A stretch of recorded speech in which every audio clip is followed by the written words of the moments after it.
So, are you considering buying your first Mac? Or maybe you already ordered one and it's on the way? Well, first off, congrats if you ordered one. If you haven't yet, go ahead and pull the trigger. My wife teases me about this all the time, but I genuinely get excited for people, even people I don't really even know, when they're getting new technology. Because to me, this is an exciting thing. And I do get that some people find this to be not really a big deal. And some of you might even find it stressful because you have to set it up or you have to learn a whole new computer system. But if you fall into that last category where you might be feeling stressed about this new Mac, hang out with me for the next 10 to 15 minutes and I'll do my very best to make this less stressful and easy for you. Maybe even fun.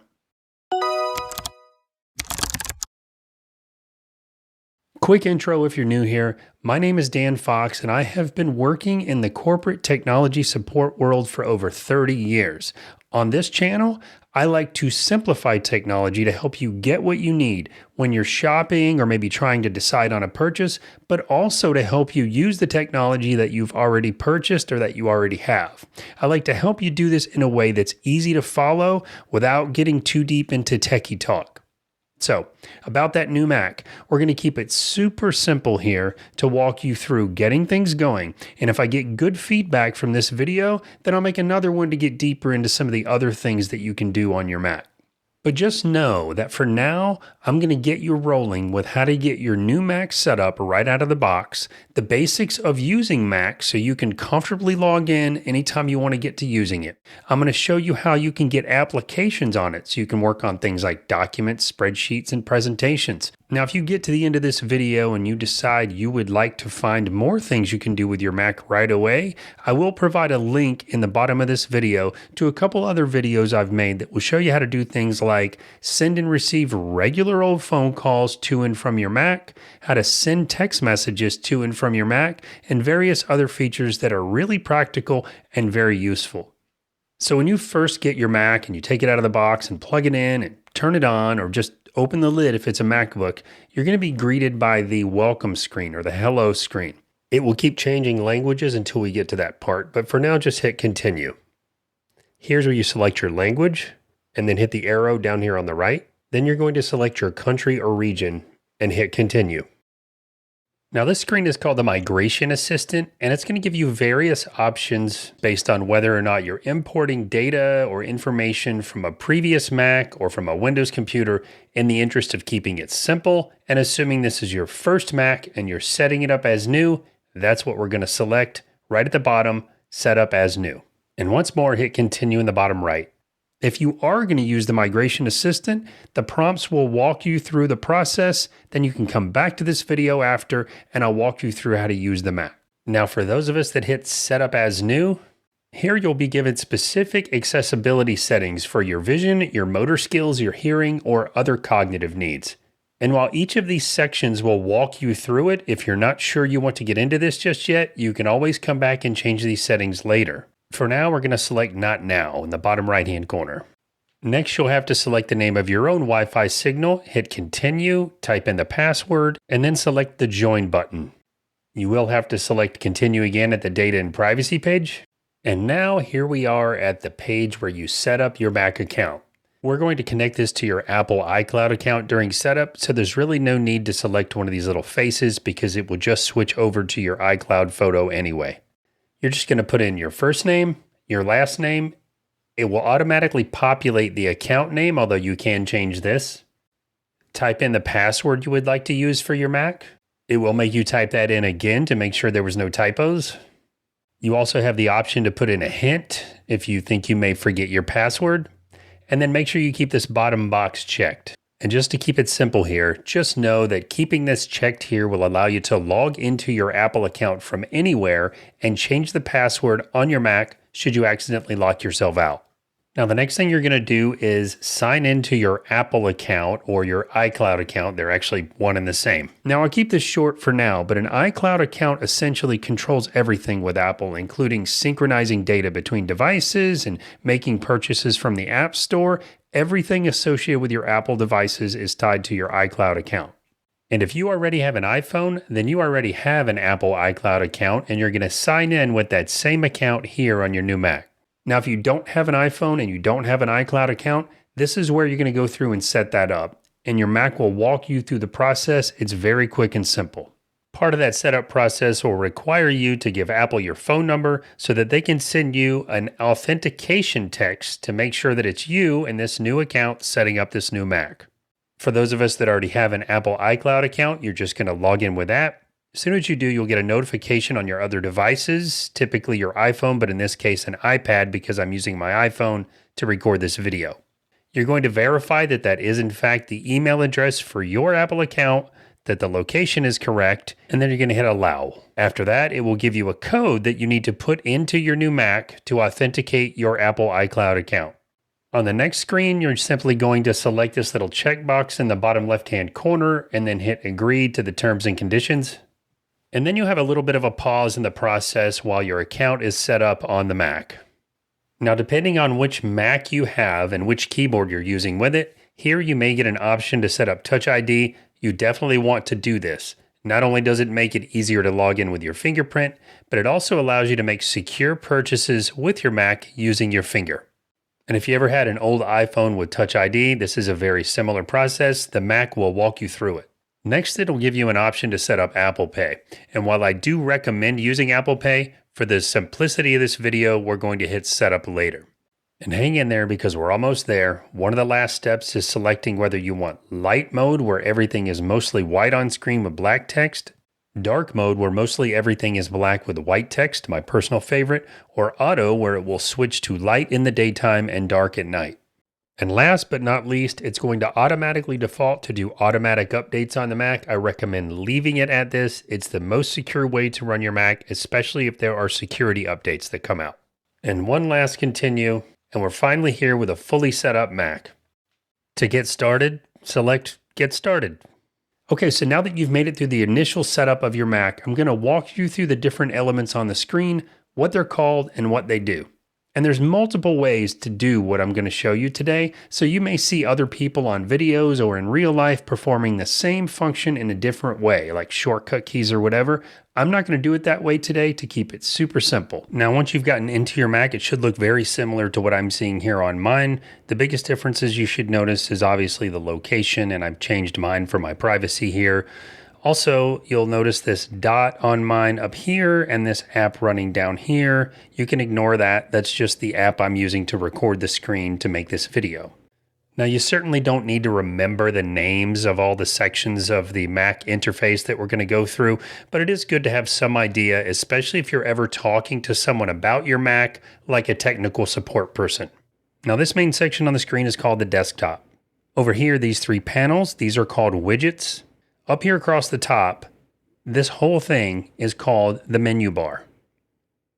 Now, the menu bar will change over here on the left depending on which application you have open. On the right over here, this will typically stay the same. Down here at the bottom, all these icons are in what's called the dock. Now, you can open applications on your Mac just by selecting one of these icons, but you can also open any other application that's installed on your Mac, even if it's not in the dock. And I'll show you how to do that in just a moment. Now, a quick walkthrough on some basic customization.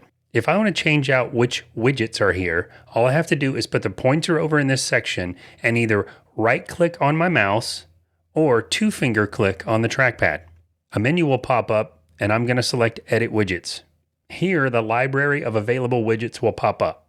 Now, anywhere on a Mac, you scroll by rolling the wheel on your mouse, swiping if you have an Apple mouse, or two-finger swiping if you're using the trackpad. And in this case, I think I want the battery gauge out here as a widget, so I am clicking down and dragging it out of that box to let it go wherever I want it to be, right here. And I think I'll put a clock here. Again, I'm going to click and drag to put it over here and let go.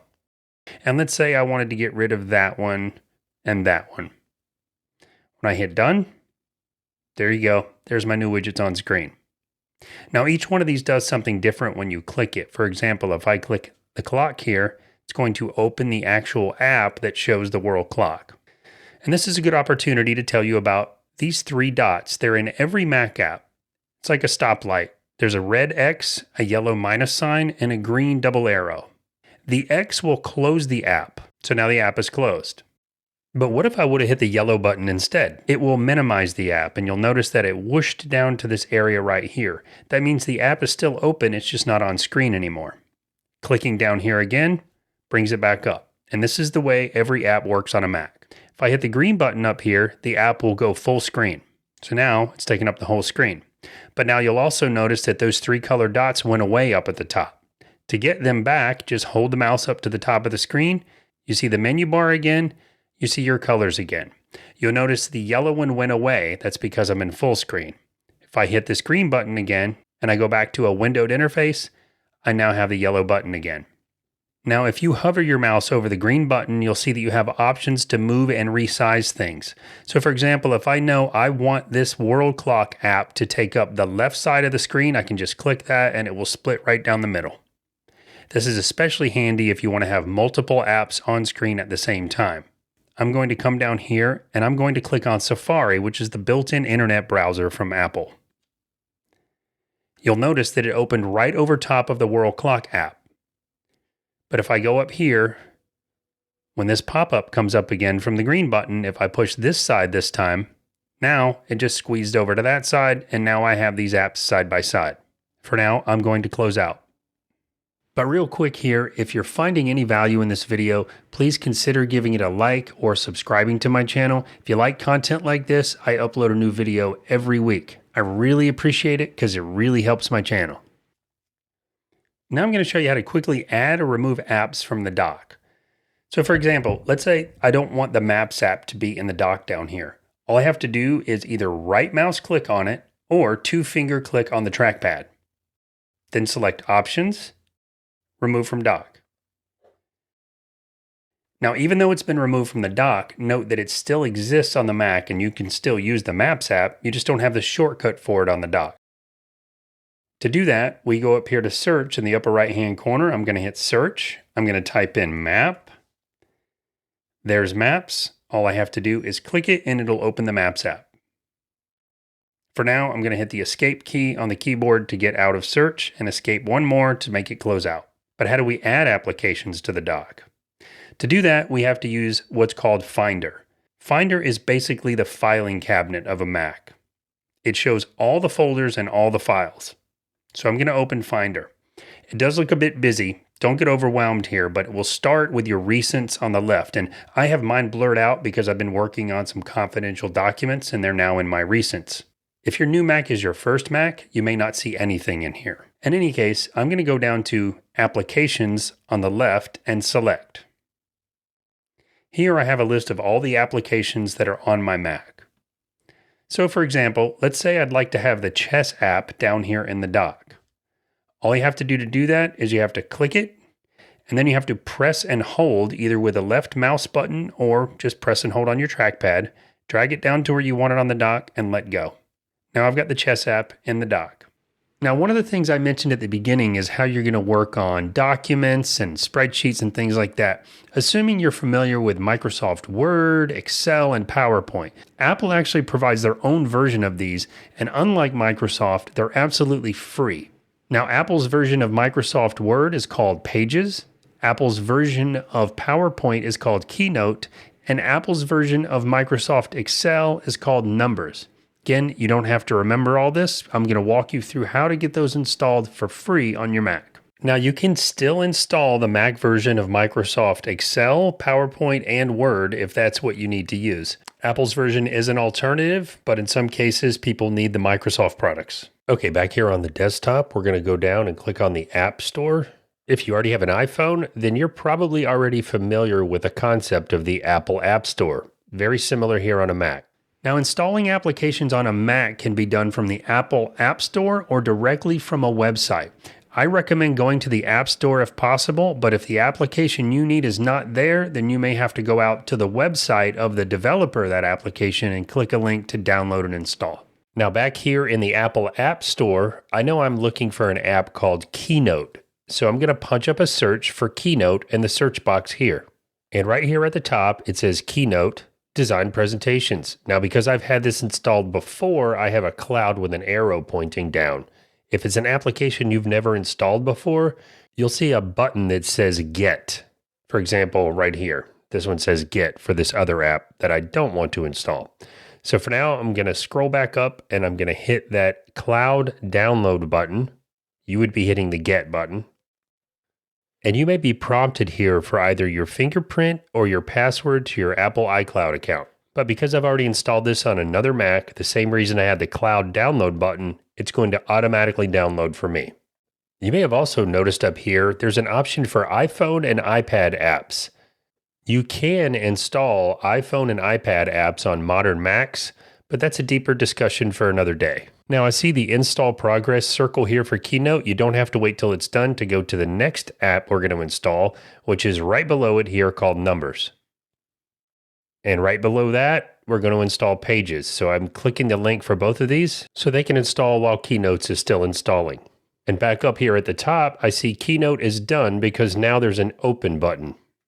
Now we could click right here to open Keynote, but I'm going to show you the way you would normally want to open an app after you install it. Now we don't have to sit here and wait for the other two apps to install. I'm going to close the App Store and go ahead and open Keynote while Pages and Numbers continue installing. Now remember, we don't yet have an icon in the dock for any of these apps. And while I could go out to the Applications folder in Finder like I showed earlier to drag and drop to the dock, you can also drag and drop directly from a search. So I'm going to click on the search icon in the upper right, and I'm going to type in Keynote in the search box. The first result shows me Keynote with the icon I know I need. So I'm just going to click on that and drag it down into the dock. And there we go. Now I have a Keynote icon in the dock. I'm going to do the same thing for the other two apps that we just installed. I'm searching for Pages, dragging down into the dock. Now we have that one. I'm going to search for Numbers. Drag it down into the dock once I have it here. There it is. Drag it down, let it go. Now I have all three of these icons in the dock for quick and easy access. I'm going to hit escape a couple times to get out of the search. Now that's the quickest, easiest, and safest way to install apps on a Mac. All right, there you go. Now you should be pretty comfortable powering up your Mac, logging in, navigating through all the main areas of the Mac, installing and opening applications. All right, I know this is quite basic, but we're just getting started, and I genuinely hope this video helped you out. Let me know in the comments, and if there's something specific you need help with on your Mac, let me know because I do read every single comment. Try not to let this new machine stress you out. You've got this. I also wanted to give a quick thank you to all of you. I hit 20,000 subscribers this week. I just continue to be blown away by your support, and I can't thank you enough. All right, that's it. I'll see you in the next one.